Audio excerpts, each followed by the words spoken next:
Bonjour à tous. Dans cette vidéo, nous allons apprendre à exprimer une grandeur en fonction d'une autre. On va commencer avec un premier exemple.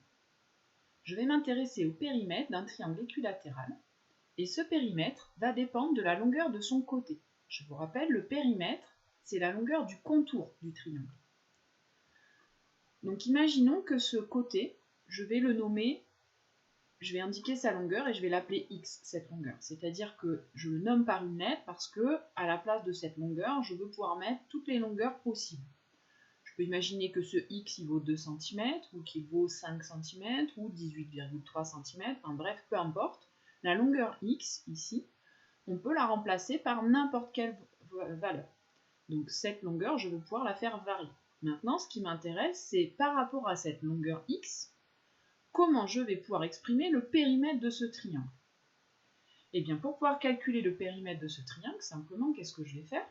Eh bien, je vais additionner les longueurs des côtés. Autrement dit, le périmètre du triangle, je vais faire x plus x plus x. Ça me permet de calculer la longueur du contour de ce triangle en fonction de cette valeur de côté qui mesure x centimètres et que l'on va pouvoir faire varier.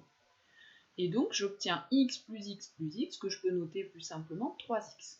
Là, j'obtiens une formule en fonction de x qui dépend de x, c'est-à-dire que le 3x, si à la place de x, je choisis 2 cm, eh bien, ça ferait 3 fois 2 cm, c'est-à-dire 6 cm pour le périmètre. Et puis si pour x, je choisis 5 cm, je vais avoir 3 fois 5, c'est-à-dire 15 cm pour le périmètre. Autrement dit, mon périmètre, je vais pouvoir le calculer par rapport à la longueur du côté que l'on va choisir. Donc là, on a exprimé le périmètre en fonction de la longueur du côté. C'est-à-dire quand la longueur varie, mon périmètre va varier également.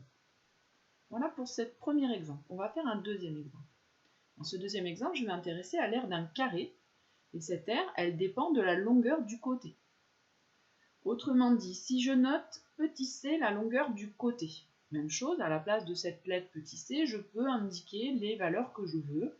La longueur, elle peut mesurer 3 cm, elle peut mesurer 20,5, elle peut mesurer la longueur que vous voulez ici sur cette mesure. Ce qui m'intéresse, c'est par rapport à cette longueur de côté, comment je vais pouvoir calculer l'aire de ce carré.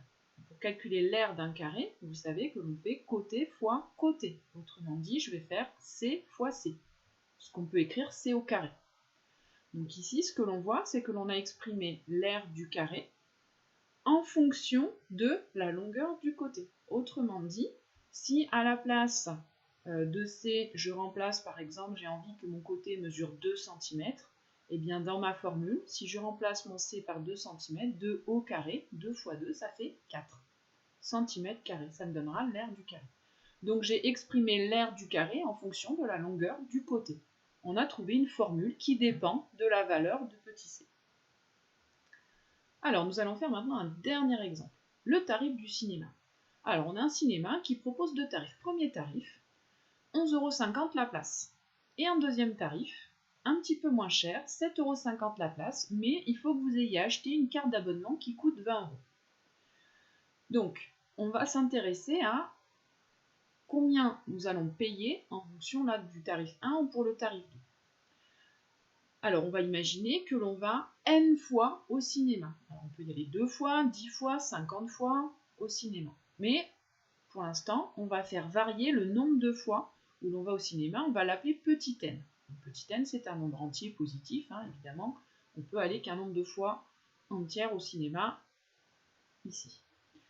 Alors, on va regarder le premier tarif. Si je vais n fois au cinéma, combien va-t-on payer avec le tarif numéro 1? Alors, ici, la place coûte 11,50 €. Ce qui veut dire qu'à chaque fois que vous allez au cinéma, vous payez 11,50 €. Si par exemple vous y allez 2 fois, vous allez payer 2 fois 11,50 €. Si vous y allez 5 fois, vous allez payer 5 fois 11,50 €. Et si vous y allez n fois, vous allez payer n fois 11,50 €. Et ça, on peut l'écrire plus simplement. Au lieu d'écrire n fois 11,50 €, je vous rappelle, entre une lettre et un nombre, je peux enlever le signe de multiplication. Et puis, on écrit toujours le nombre d'abord et la lettre après. Donc j'écris 11,5n. Voilà, ça permet de l'écrire de manière plus courte. Et bien cette formule-là, elle permet d'exprimer le prix payé avec le tarif numéro 1 en fonction du nombre de fois où vous êtes allé au cinéma. C'est-à-dire que si je fais varier la valeur de n ici, ben cette formule-là vous permet de calculer directement le prix que vous allez payer avec le tarif numéro 1. Alors maintenant, je vais faire la même chose, mais avec le tarif numéro 2. Alors, le tarif numéro 2, il faut faire attention parce qu'il y a cette histoire de carte d'abonnement. Alors la carte d'abonnement, évidemment, on la paye qu'une fois. Vous allez la payer une fois, on imagine qu'elle est valable 1 an par exemple. Vous allez l'acheter une fois, et puis à chaque fois que vous allez aller au cinéma, eh bien, vous allez payer 7,50 €. Imaginons que vous alliez 2 fois au cinéma. Eh bien, vous allez payer une fois la carte à 20 € et 2 fois 7,50 €. Puisque chaque fois que vous y êtes allé, vous avez payé 7,50 €. Si vous y allez 5 fois, ben la carte à 20 € vous la payez toujours qu'une fois. Vous ne la payez pas chaque fois, vous la payez une fois.